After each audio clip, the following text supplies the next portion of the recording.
Le Japon d'aujourd'hui, tout le monde connaît. La troisième puissance mondiale, le pays le plus moderne de la planète.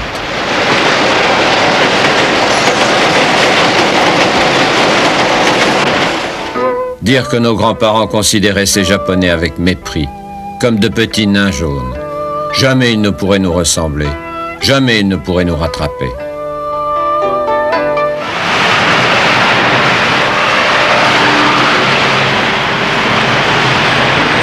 Eh bien, ils l'ont fait, et en moins d'un siècle.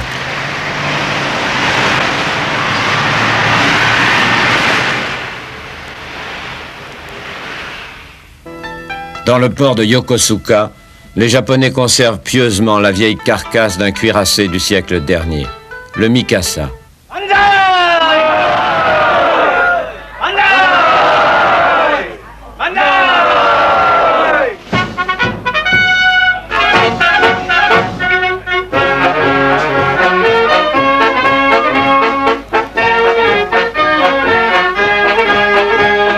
Et tous les ans, à bord du Mikasa, ils célèbrent l'événement qui a marqué leur entrée fracassante sur la scène internationale. La victoire de Tsushima, au cours de laquelle l'escadre du Mikado a écrasé la flotte du tsar de toutes les Russies, devant le monde stupéfait.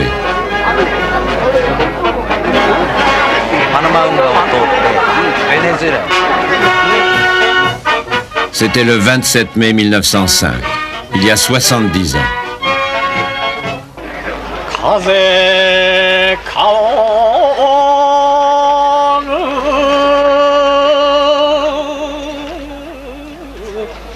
さつきの空にはためく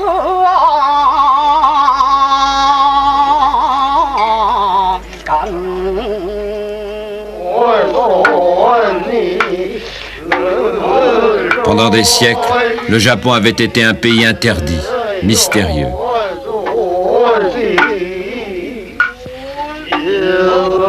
Tout étranger qui entrait dans l'empire du soleil levant était condamné à mort. Tout Japonais qui tentait d'en sortir avait la tête tranchée. Un pays immobile, figé dans ses traditions millénaires.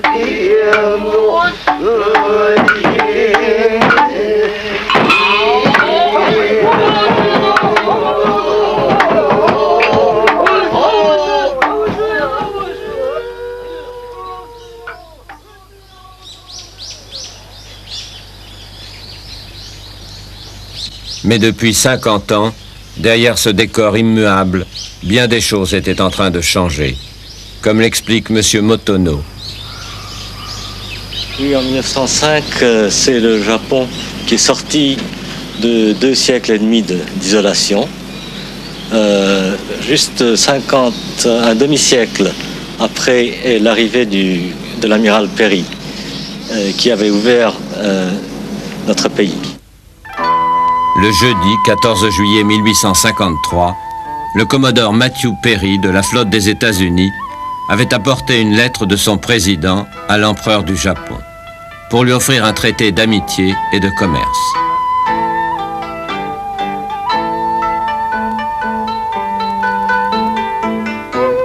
C'était une date.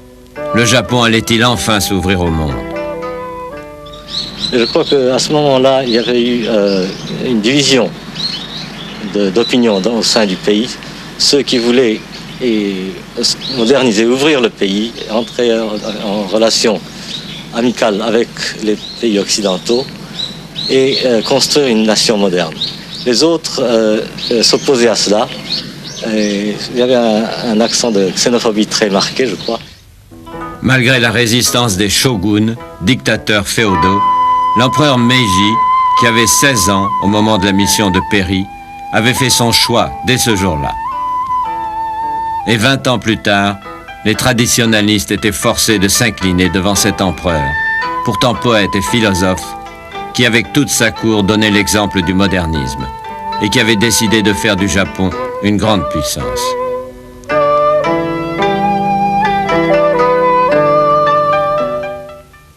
C'est à cause de cela que nous avons envoyé des boursiers, de jeunes boursiers faire des études à l'étranger, et même des hommes politiques sont allés explorer en Europe les systèmes constitutionnels. Et d'autre part, nous avons reçu beaucoup de conseillers et pour les réformes des codes, par exemple, civils et pénals. Et aussi bien que dans le domaine de la technique, nous avons reçu beaucoup d'ingénieurs. Il y a eu beaucoup de courants dans ce sens-là. Les Européens se moquaient de ces jaunes qui nous singeaient en tout, au point de déguiser leur garde impériale en Saint-Cyriens. Ils avaient tort de sourire. À l'école de l'armée prussienne, l'armée du Mikado devenait redoutable. À l'école des ingénieurs anglais, l'industrie japonaise commençait à inonder l'Europe de ses produits à bon marché. Déjà.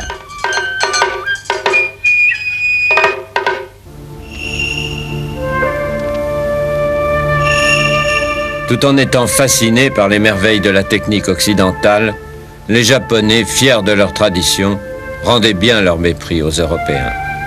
Aussi l'Orient et l'Occident restaient deux mondes à part, qui se regardaient en chiens de faïence. L'instinct humain est de voir dans un sens péjoratif des personnes qui appartiennent dans une autre région. Alors du côté japonais, on disait que les Européens étaient des barbares avec les cheveux rouges et les yeux bleus. On était très choqués que les barbares européens mangeaient par exemple de la viande. La viande n'était pas mangée au Japon selon l'esprit bouddhiste. Et on considérait que les Européens ne comprenaient pas l'esprit artistique, les valeurs de la philosophie du Japon.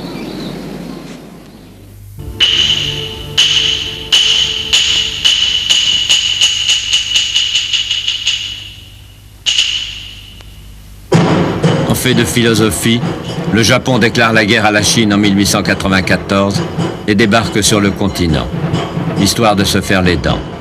Premier objectif, la Corée. Sur terre et sur mer, les forces japonaises qui allient les techniques modernes à la férocité des samouraïs ne font qu'une bouchée des armées chinoises. Au Japon, c'est une explosion d'orgueil et de nationalisme délirant, presque religieux. Au cri de Banzai, à nous l'Asie, un nouvel impérialisme est né.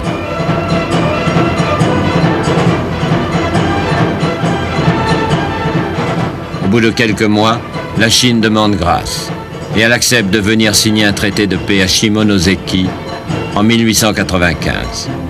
Le Japon victorieux dicte sa loi.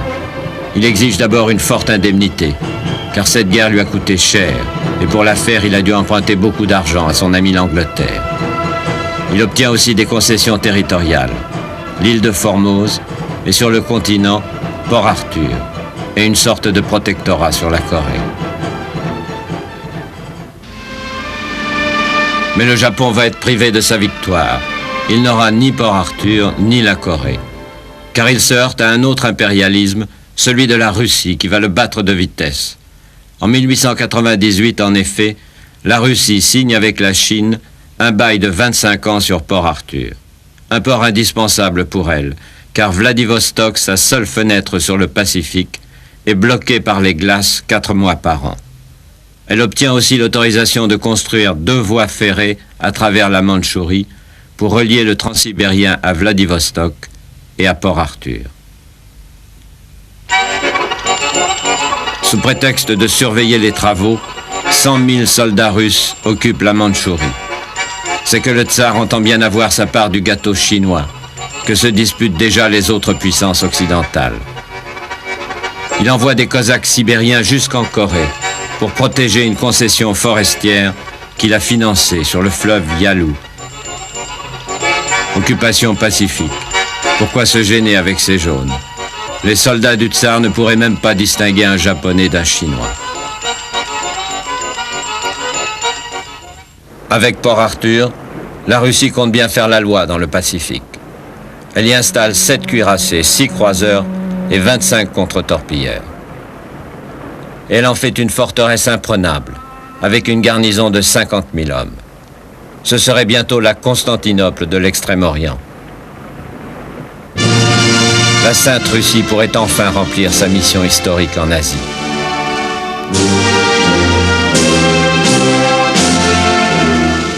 La Russie qui, dans une atmosphère mystique, avait couronné son nouveau tsar Nicolas II, 2 ans plus tôt, en 1896.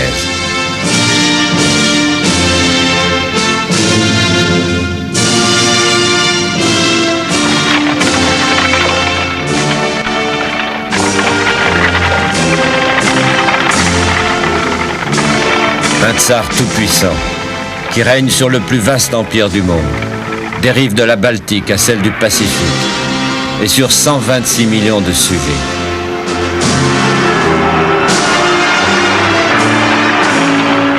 Une véritable tour de Babel, avec ses Turkmènes, ses Ouzbeks, ses Kalmouks et ses Mongols.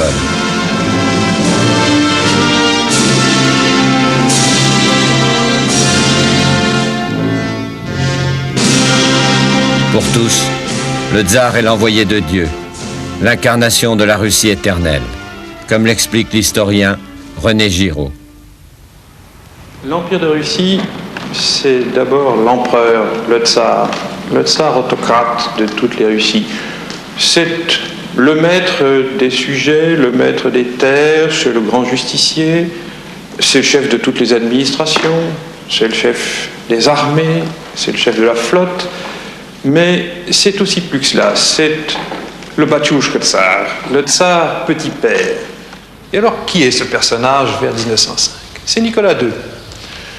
Nicolas II, petit, falot, sorte d'officier, père de famille, qui est en même temps dominé par sa femme, par ses proches.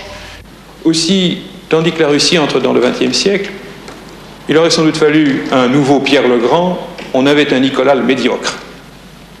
Derrière le tsar, en apparence, une cour où l'étiquette règne en maître, où il ne manque pas le moindre bouton de guette, mais en fait, derrière cette apparence, une société qu'on pourrait appeler une société bloquée. Une société bloquée parce que l'administration, qui en est le plus vivant symbole, est elle-même une bureaucratie bloquée.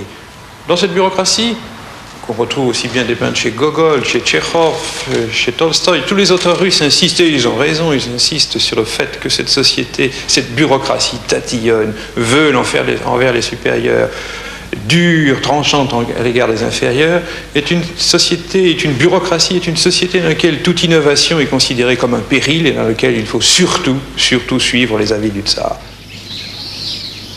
Les moujiks sont pauvres, très pauvres, mènent une vie très dure. Et surtout, ces moujiks se considèrent comme étant sans terre. Ils sont liés au mir, ils sont liés à la commune, et ce qu'ils voudraient, c'est la terre à eux. Aussi, ils sont plus des révoltés que des révolutionnaires, mais ils sont prêts à suivre ceux qui voudraient leur donner la terre.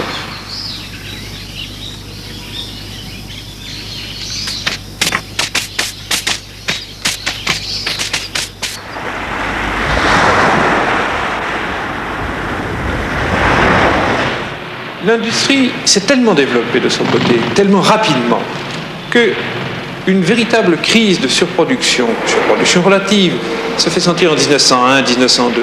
Et à ce moment-là, les ouvriers eux-mêmes vont être touchés, ces nouveaux ouvriers si nombreux maintenant, et ils vont former eux aussi cette sorte de pâte révolutionnaire dans laquelle les partis révolutionnaires pourront agir avec efficacité.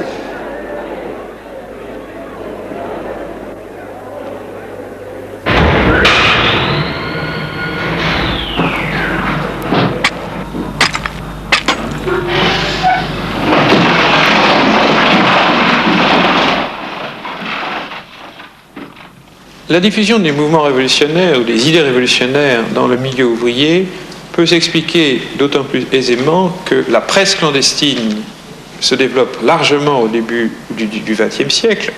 Par exemple, l'Iskra, le journal des bolcheviks, l'Étincelle, qui désormais atteint largement tous ces milieux, mais aussi peut-être parce que les ouvriers sont réceptifs non seulement à leur propre misère, mais à la corruption qui règne dans toutes les industries, par exemple dans les charbonnages, où si l'on suit les avis d'un consul de France à Kharkov, il faudrait tout de même en arriver, et je le cite ici, à ne pas permettre que du surveillant de la mine au gouverneur de la province, chacun se serve ou se fasse servir, suivant son grade, qui un sac, qui un wagon de charbon.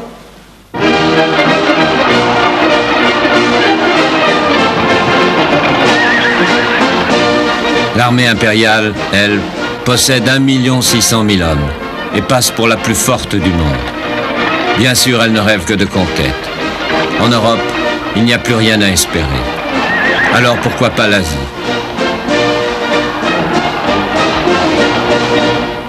Là-bas, au bout des 11 000 kilomètres du transsibérien qui est presque achevé, l'attendent toutes les richesses de la Chine. La tâche sera facile. Jusqu'à présent, le tsar n'a même pas eu à utiliser la force. Il a obtenu tout ce qu'il voulait des Chinois à coups d'or, en les aidant à payer leurs dettes de guerre au Japon. Pour faire sa guerre contre la Chine, le Japon a dû acheter des armes en Angleterre. Il doit donc de l'argent en Angleterre. Mais le Japon, pour se payer, va demander à la Chine une indemnité. Comme la Chine n'a pas d'argent, elle demande de l'argent à la Russie, sa voisine, qui va bien lui prêter, à condition d'obtenir le passage du transmandchourien à travers la Mandchourie. Mais comme la Russie elle-même n'a pas d'argent, elle va les demander à la France, son allié. Et l'un des emprunts russes sera ainsi fourni pour payer la Chine. Mais cet emprunt russe que la France fournit, finalement la France n'a pas besoin d'envoyer en Russie, puisque la France a beaucoup plus vite fait de le virer à Londres, puisque Londres finalement doit être payé par les Japonais. Tout ceci s'est réglé par un jeu d'écriture à Londres.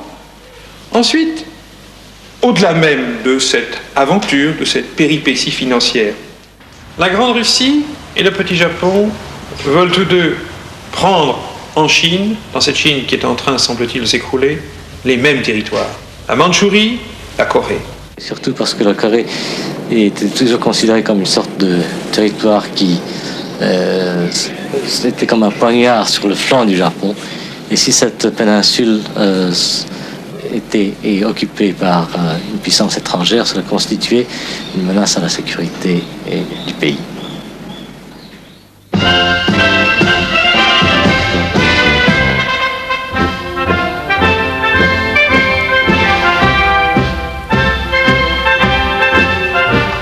La guerre est inévitable. Les Japonais s'y préparent depuis 4 ans. En 1904, leur armée, entraînée, aguerrie par les victoires de Chine, est prête à repartir en campagne. D'ailleurs, le Japon ne se sent plus seul. Il a signé en 1902 une alliance avec l'Angleterre, jalouse de l'expansion russe en Asie. Maintenant, il a les mains libres. Tout le pays est galvanisé à l'idée de venger l'honneur national bafoué par les Russes. Chaque soldat japonais a le sentiment que l'existence même de son pays est en jeu.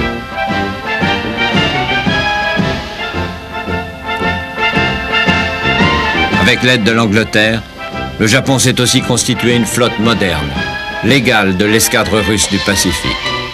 Tout est prêt. Le moment est venu de frapper un grand coup. Le 8 février 1904, 5 flottilles de torpilleurs japonais se glissent par surprise dans la rade de Port Arthur.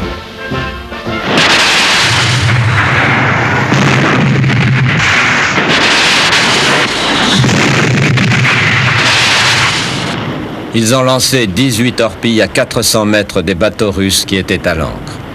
Bilan, 3 cuirassés et un croiseur avarié. Les plus belles unités de l'escadre russe. C'est la première fois que les Japonais emploient cette tactique qui va devenir une tradition. Attaquer sans déclarer la guerre pour frapper l'ennemi de stupeur.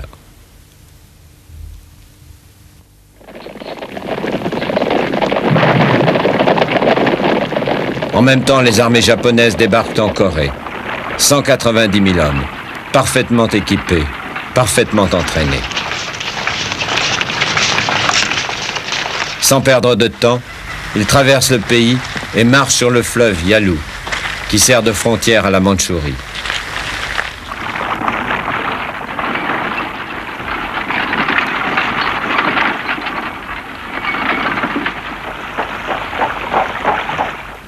Le nain attaque le géant. Ce n'est pas une surprise, cette guerre. Ce qui est une surprise, c'est le type d'attaque. Ce n'est pas une surprise car, au fond, toute la politique russe a mené vers cette guerre. Mais peut-être même, non seulement la politique extérieure, mais le désir du tsar et de certains de ses conseillers d'avoir une petite guerre courte sur ces macaques japonais qu'on vaincra facilement et qui pourrait en même temps redonner un prestige perdu à cet empire russe, à ce tsarisme. Alors les caricaturistes russes s'en donnent à cœur joie. La Sainte Russie va terrasser le dragon japonais. On n'en fera qu'une bouchée de ces petits singes, disaient les soldats.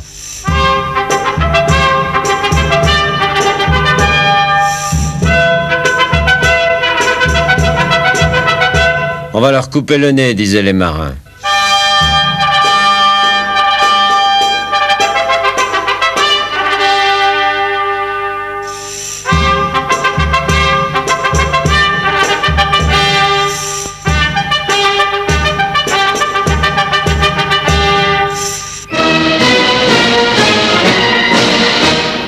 Les formidables armées russes étaient forcément invincibles, puisqu'elles combattaient pour le tsar, pour Dieu et pour la patrie. Aussi l'état-major n'a pas pris cette guerre au sérieux. À quoi bon se donner du mal pour une expédition coloniale contre des indigènes? 100 000 gaillards y suffiront largement, pensait-on. Les mitrailleuses sont inutiles, leur avait enseigné le général Dragomirov. Attaquez debout, visez lentement et ne tirez que lorsque vous êtes sûr de votre coup. Mais voilà que les choses tournaient mal. Les 100 000 hommes allaient être suivis par 200 000 autres, puis 300 000 encore. 600 000 hommes à transporter à l'autre bout du monde. Ce n'est pas une petite affaire. Surtout que le transsibérien est à voie unique. Quand il prend la fantaisie à un général d'arrêter son train spécial pour la nuit, tout le trafic est bloqué. Et après la plaine glacée de Sibérie, les Cosaques doivent encore franchir les montagnes de Mandchourie par moins 20 degrés. Et au bout de cette longue route, ne les attend pas la gloire, mais toute une série de défaites humiliantes.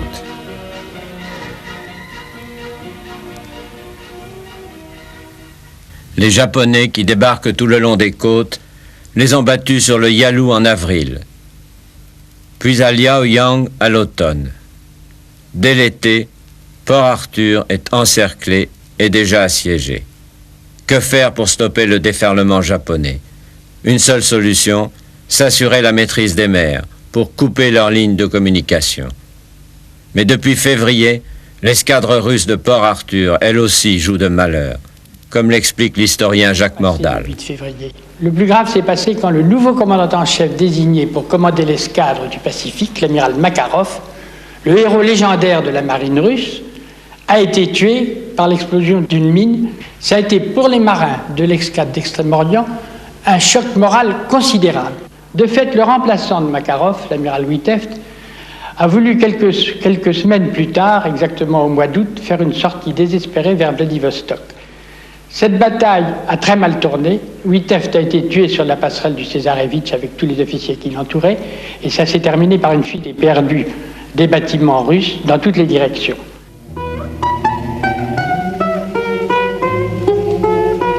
À Saint-Pétersbourg, à la même époque, le tsar fête la naissance de son fils Alexeï. Enfin un fils après 4 filles. Quelle joie! Mais les nouvelles des désastres lointains de Mandchourie lui gâchent son plaisir. Il faut faire quelque chose, employer les grands moyens. Alors il décide d'envoyer en Extrême-Orient l'escadre de la Baltique. Une magnifique escadre. On l'a préparée pour cela depuis des mois. 4 cuirassés tout neufs, le Souvarov, le Borodino, l'Alexandre III et l'Orel. Plus 3 cuirassés de modèles plus anciens, 8 croiseurs et 9 torpilleurs.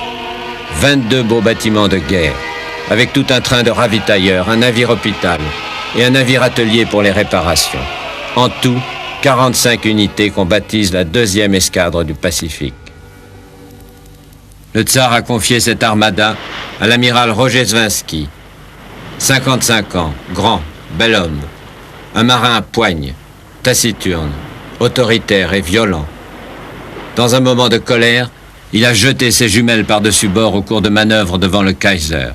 Un beau scandale. Énergique et fataliste à la fois, il a accepté de tenter cette mission impossible. Car la route est longue de la Baltique à Port Arthur. 35 000 kilomètres. Une aventure incroyable pour l'époque. 35 000 kilomètres sans un port russe, sans aucune aide à espérer de quiconque, sans être même sûr d'arriver à temps pour sauver une situation déjà bien compromise.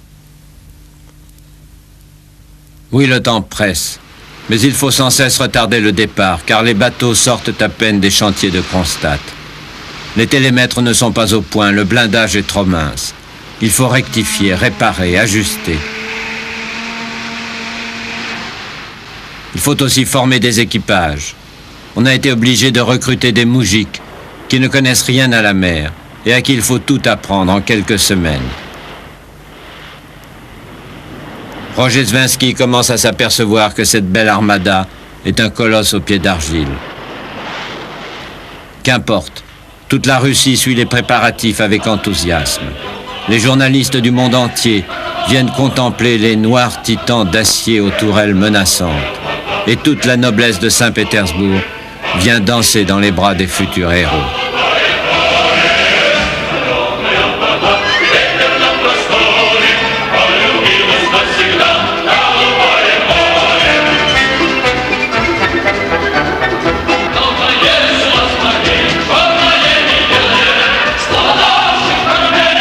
Tandis que sur les chantiers et dans les soutes, où on travaille jour et nuit, les ouvriers et les marins russes commencent à grogner. Sur le pont des navires, le champagne coule à flot. Jamais les officiers de Sa Majesté le Tsar n'ont été aussi insouciants et confiants dans l'avenir de la Russie éternelle. À Paris, la dernière génération des officiers de la marine impériale en exil possède un cercle où ils viennent évoquer le passé. Certainement, c'était des beaux bateaux. Mais il y a des types différents. D'un côté, les modernes. De l'autre côté, c'est ceux qui, au slab du même type d'un bateau, son confrère qui était à Port-Arthur, Périssuet. S'il aurait pu avoir un bon entraînement, bonne préparation, bon équipage, n'est-ce pas, on pourrait considérer que c'était vraiment des bateaux qu'on pourrait être fiers. Et s'il n'y avait pas de bonnes relations entre les officiers et les matelots, il n'est pas possible qu'on aurait pu forger quelque chose qui a si vaillamment combattu et pari à Tsushima. Les relations étaient toujours excellentes d'un cœur à l'autre. C'est là qu'il faut surtout insister que c'est le cœur qui jouait le rôle. Nous ne sommes pas des Allemands, nous sommes des Russes et qui vivent avec leur cœur. Enfin, la devise, pour ainsi dire, qui n'était ni forcée ni artificielle de la Russie, des forces armées russes, était pour la foi, le souverain et la patrie. Le 14 octobre 1904, enfin le départ. Dans une atmosphère de liesse, le tsar est venu lui-même avec les popes bénir les monstres d'acier qui emportent tous les espoirs de la Russie. Le 20 octobre, 5 jours plus tard, l'escadre arrive dans la mer du Nord. Premier incident. Dans la nuit, le navire atelier Kamchatka signale qu'il est attaqué par des torpilleurs japonais. Des Japonais, dans la mer du Nord, à 30 000 kilomètres de chez eux. Ouvrez le feu, commande l'amiral.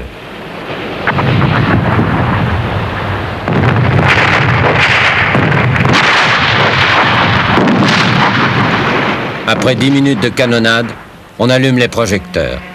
Horrible méprise. Il s'agissait de bateaux de pêche danois et anglais. Dans le noir, les Russes se sont tirés les uns sur les autres.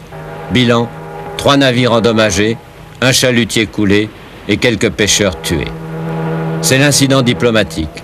L'Angleterre proteste et menace. Toutes les chancelleries d'Europe s'agitent. L'incident du Doggerbank aurait pu être pour les Français l'occasion d'un gigantesque quadrille si les Français n'avaient pas été les alliés des Russes. Et des alliés d'autant plus gênés que quelques mois auparavant, ces mêmes alliés français s'étaient enfin mis d'accord avec les Anglais pour supprimer leur rivalité dans les colonies. C'était le début de l'entente cordiale. Alors nous étions fort mal placés. D'un côté, si nous soutenions les Russes, nous nous heurtions aux Anglais. Si nous soutenions les Anglais, nous nous heurtions sinon aux Russes, du moins nous nous heurtions aux Russes épaulés des Allemands. un broglio diplomatique dans lequel les Français se sentaient fort gênés, le gouvernement se sentait fort gêné. Que faire? Arroser davantage la presse? C'était une solution. Elle fut retenue. On avait déjà copieusement, depuis le début de la guerre, et surtout depuis le début des insuccès, des défaites russes au Japon, on avait déjà pris l'habitude de verser des mensualités à l'ensemble de la presse française. Mais cette fois, il fallut les augmenter.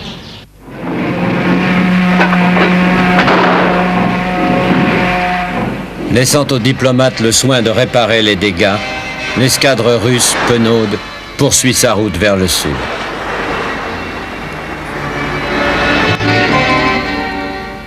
Début novembre, Tanger. À ce moment-là, Rojeswinski coupe sa flotte en deux. Il envoie ses bateaux les plus vieux et les plus lents par le chemin le plus court, le canal de Suez. Mais lui-même a peur que les torpilleurs japonais, encore eux, ne viennent l'attendre à la sortie du canal. Avec ses beaux cuirassés tout neufs, il préfère faire le tour de l'Afrique. Pendant ce temps, les Japonais font toujours le siège de Port-Arthur. Pour le général Nogi, qui commande les troupes de siège, c'est maintenant une course de vitesse. Il faut prendre le port avant l'arrivée de l'escadre russe. Il a rassemblé près de 90 000 hommes autour de la forteresse. Par 3 fois, en août, en septembre et en octobre, il a donné l'assaut. Des attaques suicides. Il a perdu près de 26 000 hommes, mais en vain. L'infanterie japonaise a creusé 40 km de tranchées où on se bat à la baïonnette.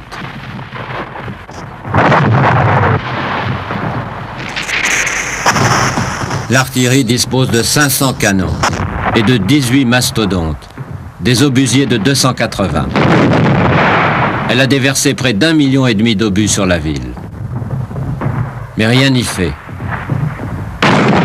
La garnison russe résiste héroïquement depuis 3 mois.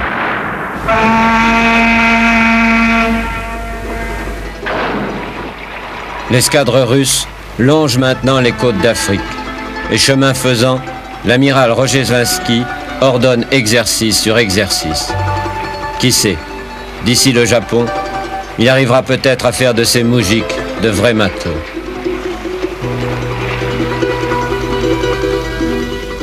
Mi-novembre. Escale à Dakar, puis à Libreville. Non sans mal, la Russie a obtenu l'accord de la France, neutre mais bienveillante, pour faire relâche dans ses colonies, pour se ravitailler en charbon. Le charbon, c'est l'obsession, car il faut faire le plein toutes les semaines. La compagnie allemande, Hamburg America, a accepté d'envoyer des navires charbonniers à chaque escale. Mais chaque fois, on frôle l'incident diplomatique. L'Angleterre et le Japon font pression sur les autorités locales. Il faut faire vite. Et pour l'occasion, on inventera même le ravitaillement en mer. De peur d'en manquer, on en bourrait les soutes jusqu'à la gueule. On en mettait dans les coursives, on l'entassait sur le pont et jusque dans la cabine des officiers. C'était l'enfer noir. Comme disait un officier russe, nous n'étions pas dans le charbon jusqu'au cou, mais jusque par-dessus les oreilles. Les ponts des bateaux n'étaient même plus utilisables normalement. Les matelots ne pouvaient pas y circuler pieds nus comme c'est la mode, l'habitude très fréquente dans toutes les marines. On avait été obligé d'approvisionner de grandes quantités de bottes et un des transports transportait des bottes de rechange pour les équipages. Le 2 janvier 1905, Port-Arthur est tombé. Le général Stoessel, qui commande la garnison, a décidé de capituler après 148 jours de siège et de rendre la forteresse au général Nogi. Il n'y a plus de munitions, plus de ravitaillement, plus rien. 25 000 Russes sont faits prisonniers. Plus de la moitié de la garnison ont été tués. Ils ont fait payer cher leur victoire aux Japonais, qui ont eu 58 000 tués, dont les 2 propres fils du général Nogi. Celui-ci accorde pourtant les honneurs de la guerre au général Stoessel, que le tsar, lui, condamnera à mort. Quelle victoire pour les Japonais, sur terre et sur mer. Maintenant que Port-Arthur est entre leurs mains et que la première escadre russe du Pacifique est détruite, la flotte japonaise est maîtresse sur les mers. Son chef, l'amiral Togo, qui a hissé sa marque sur le cuirassé Mikasa, a pourtant un nouveau souci. Cette seconde escadre russe qui cingle vers l'est, dit-on, et qui se trouve quelque part en Afrique. Togo, c'est l'homme des premières victoires, l'homme de l'attaque surprise contre Port Arthur, l'homme sur qui va reposer le sort de l'Empire du Soleil Levant. Un grand marin et un bon élève de la Royal Navy, selon le vice-amiral Nakamura. L'amiral Togo était fils de samouraï. Il était né en 1847. Donc, il était un marin de naissance. Il était très calme et surtout, il est un homme de sincérité. Et tout le monde de la flotte avait confiance en lui. Il a été envoyé en Angleterre et il est entré dans une école de marine marchande. Et il a été formé en Angleterre.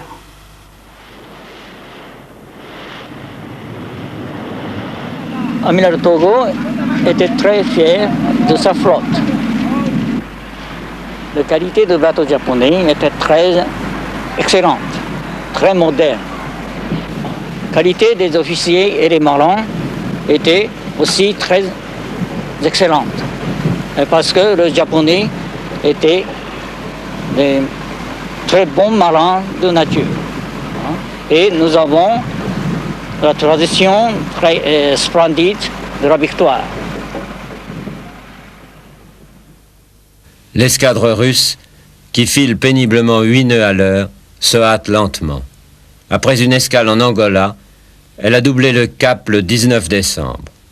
Là, un ouragan a failli engloutir tous les cuirassés, chargés de charbon à couler bas, et qui piquaient du nez dans les vagues de 14 mètres de haut. Par miracle, ils sont passés. Et ils arrivent à Madagascar le 7 janvier, où ils retrouvent l'autre partie de l'escadre qui est venue par Suez. Et ils vont rester là, à Nosy Be, pendant 2 mois. En arrivant, ils ont appris la mauvaise nouvelle, la chute de Port Arthur. À quoi bon continuer, commencent à se demander les marins découragés.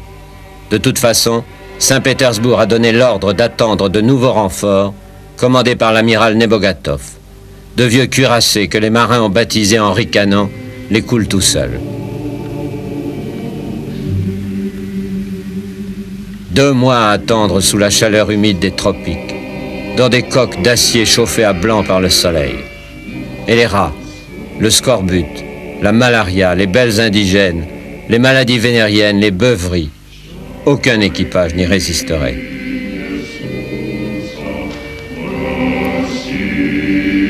Des révoltes ont fini par éclater, et il a fallu transformer un des bateaux en prison-hôpital. Pourquoi aller se battre dans cette sale guerre coloniale, alors que les derniers journaux annoncent qu'une révolution a éclaté en Russie, le 22 janvier. C'est un dimanche, le dimanche rouge, à Saint-Pétersbourg. Des milliers et des milliers de malheureux, des hommes, des femmes, des enfants, conduits par un pop, se pressent devant le palais d'hiver. Ils veulent remettre au tsar une pétition contre la misère, l'oppression, l'esclavage.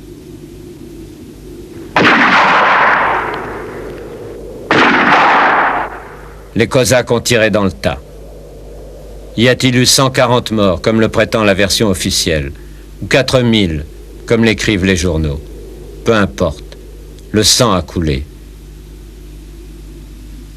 Le dimanche rouge, c'est essentiellement la cassure, mais la cassure quasi définitive, entre le tsar et son peuple. Le tsar a fait tirer sur le peuple, il ne peut plus être le batiouchka tsar. Mais c'est aussi parce qu'une vague de grève considérable va suivre ce dimanche rouge, grève de solidarité. C'est aussi le fait que désormais tout se passe à l'intérieur de la Russie et que de continuer une expédition navale, c'est un véritable contresens, c'est une inutilité. Bientôt, une vague de grève va déferler sur la Russie, où la guerre du Japon est de plus en plus impopulaire. Les premiers soviets ne sont plus loin. C'est la répétition générale de la révolution d'octobre, qu'Eisenstein a évoqué dans son film « La grève ».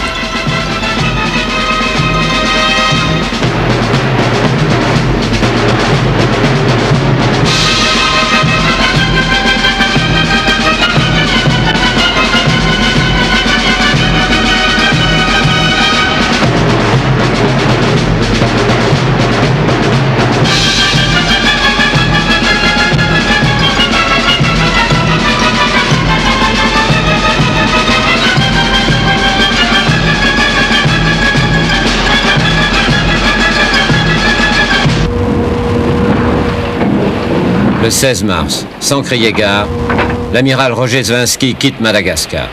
Il en a assez d'attendre. Au diable les renforts, les coule tout seul. Il met le cap à l'est et on perd sa trace dans l'océan Indien. Le monde entier s'interroge. Par où va-t-il passer? Va-t-il faire le tour de l'Australie? Pas du tout.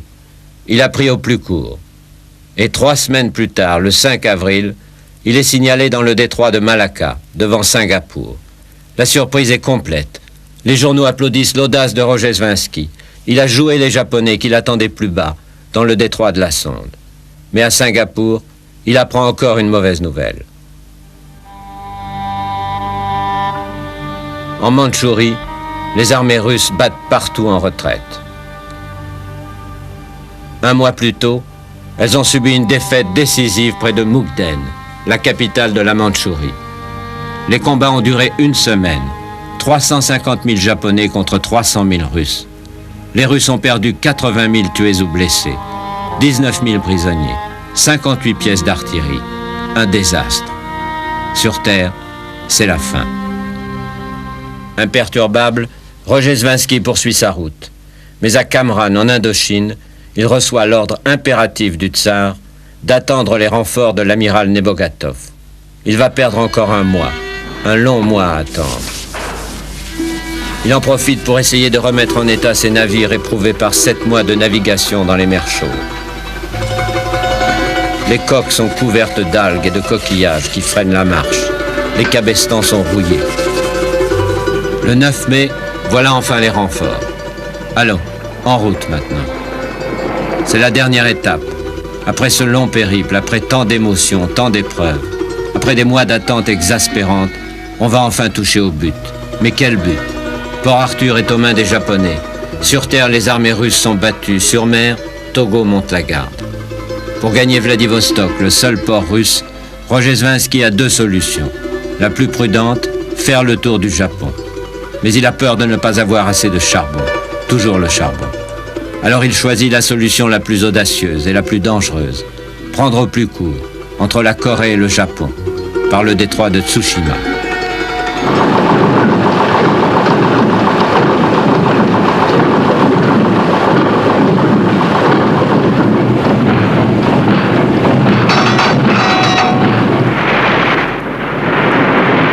Qui sait?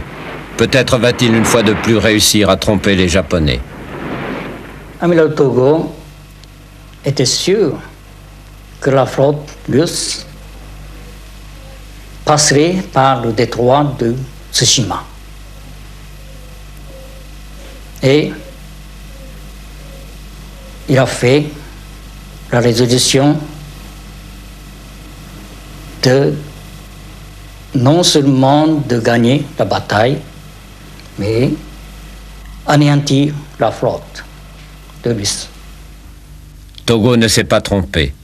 Dans la nuit du 26 au 27 mai, Rojeswinski s'engage dans le détroit de Tsushima avec ses 45 navires.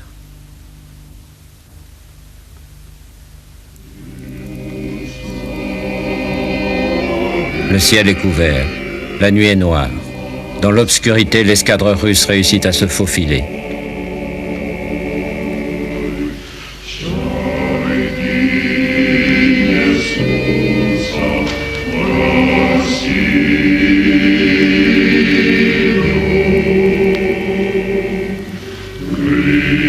Mais à 5 heures du matin, le navire hôpital, tout feux allumés selon les règlements internationaux, est repéré par un patrouilleur japonais.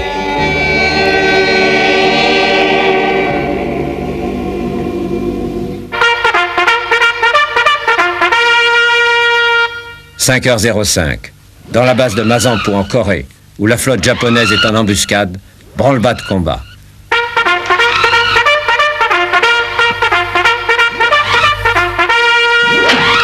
Imitant Nelson avant Trafalgar, l'amiral Togo signale à ses équipages « Le sort de la patrie dépend de cette seule bataille, que chacun fasse son devoir. »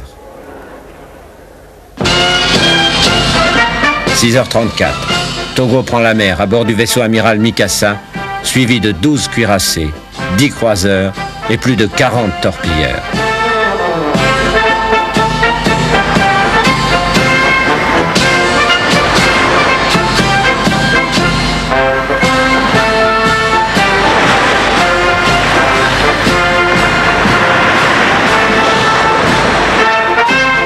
Dans un grand panache de fumée, l'escadre japonaise fonce à 18 nœuds à travers le mauvais temps pour couper la route à l'ennemi.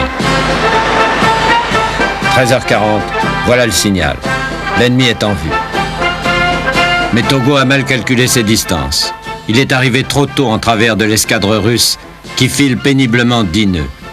Alors il décide de faire demi-tour par une manœuvre hardie. La manœuvre qu'a fait Togo pour se tourner là, c'est-à-dire le demi-tour par la contre-marche, tous les bateaux tournant au même point et se suivant les uns les autres, était très dangereuse parce que pendant la durée de l'évolution, les bâtiments qui sont ici, par exemple, se présentent face la tête en avant vers la ligne russe sans pouvoir se répondre puisqu'ils se masquent les uns les autres. Elle aurait pu coûter très cher à Togo si la distance avait été un peu moins grande, d'une part, et si, d'autre part, les Russes avaient mieux tiré. En fait, ils n'ont pas tellement mal tiré, car le Mikasa, par exemple, le bateau amiral de Togo, a reçu un certain nombre de projectiles à ce moment-là. Grâce à sa vitesse supérieure, Togo réussit sa manœuvre. Il se place sur une ligne parallèle à celle des Russes, rattrape la tête de la colonne et à 2h05 ouvre le feu sur les 4 cuirassés russes de tête.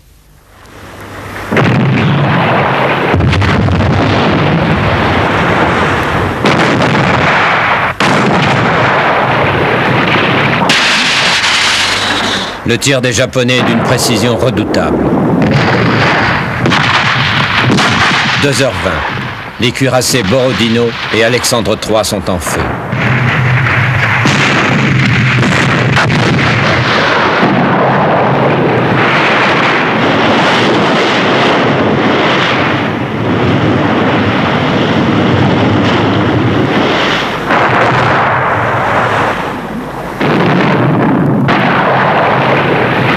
« 2h45. Le Souvarov sort de la ligne, gravement endommagé. À bord, l'amiral Rojesvinsky a été blessé grièvement. À 3h, l'Oslabia est coulé. En 1 heure, la partie est déjà jouée. L'amiral a été blessé relativement tôt dans le combat et avait perdu toute possibilité de commander effectivement l'escadre. À ce moment-là, un commandant de torpilleurs a eu l'initiative, qui du point de vue marin était exceptionnelle, d'aborder le cuirassé en flammes, pas sous le vent à cause de la fumée, mais au vent, ce qui était un très grand danger. Il a maintenu son navire le long du bord du cuirassé déjà en perdition. On a transbordé l'amiral et à ce moment-là, et son état-major, tous les survivants de l'équipage du vaisseau amiral, donc le Suvorov, a crié débordez, débordez, ne noyez pas l'amiral. Et quand l'amiral s'est trouvé à bord, tous les survivants ont crié hurrah, ce qui montrait comme ils étaient heureux que l'amiral était sauvé à bord d'un torpilleur, cependant que pas un seul homme du cuirassé n'a voulu sauter lui aussi à bord du torpilleur et se serait sauvé.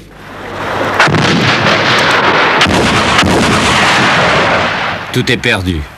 Il ne reste plus à la flotte russe qu'à sauver l'honneur et à mourir en beauté. Son agonie va durer 24 heures. Troués de part en part, les cuirassés russes se battront jusqu'au dernier obus et couleront l'un après l'autre avec tout leur équipage à bord.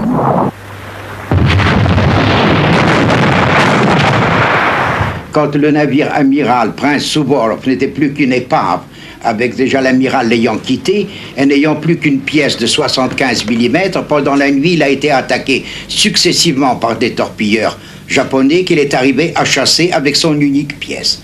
Il n'a sombré que dans la nuit, on ne sait pas très bien ni quand ni comment. Mais les Japonais ont certifié que ce navire qui n'était qu'une épave s'est défendu jusqu'au bout, et les attaques des torpilleurs japonais ont échoué chaque fois. Pendant toute la nuit et au petit jour, c'est l'Alali. Plus de 80 torpilleurs japonais donnent la chasse aux débris de l'escadre en déroute et les achèvent un par un. La flotte russe a sombré pavillon haut. Une seule ombre au tableau. L'amiral Nebogatov, le commandant des fameux renforts, les coule tout seul, s'est rendu avec ses 10 bâtiments. 5000 hommes d'équipage ont été faits prisonniers par les petits hommes jaunes. Toute la Russie se voile la face de honte. De la magnifique armada partie glorieusement de la Baltique, 5 petits bâtiments seulement ont échappé au désastre. Tous les autres ont été coulés. 6000 marins sont morts.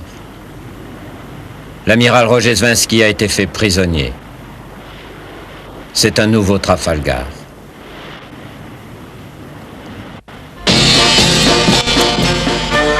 À Tokyo, c'est du délire. Oui, le nain a écrasé le géant. Devant le monde étonné, une nouvelle puissance est née. Une puissance asiatique, une puissance jaune, avec laquelle il faudra compter désormais.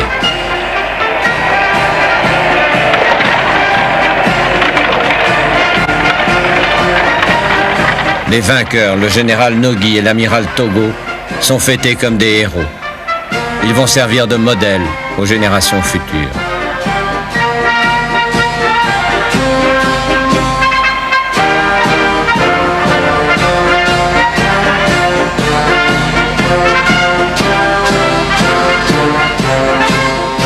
Car à partir de ce moment-là, le Japon, grisé par la victoire, va se mettre à rêver les rêves les plus fous. Chasser les Blancs d'Asie pour en devenir les maîtres. Un homme a vécu ses jours de gloire, l'amiral Wamami. Oui, cet homme a participé à la bataille de Tsushima. Il avait 22 ans, il était midship. Aujourd'hui, il a 92 ans.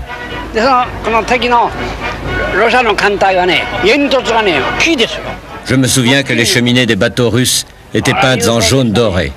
C'était un spectacle tout à fait grandiose.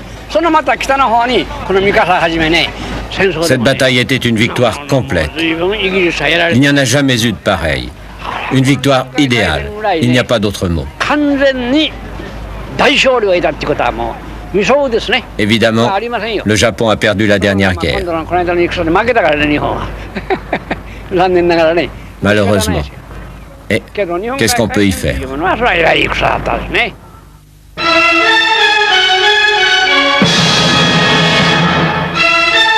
En Russie, un mois plus tard, le 25 juin 1905, l'équipage du cuirassé Potiemkin se révolte à Odessa.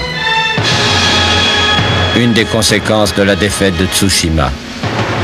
Un prélude à de grands bouleversements, où va sombrer l'empire des Romanov.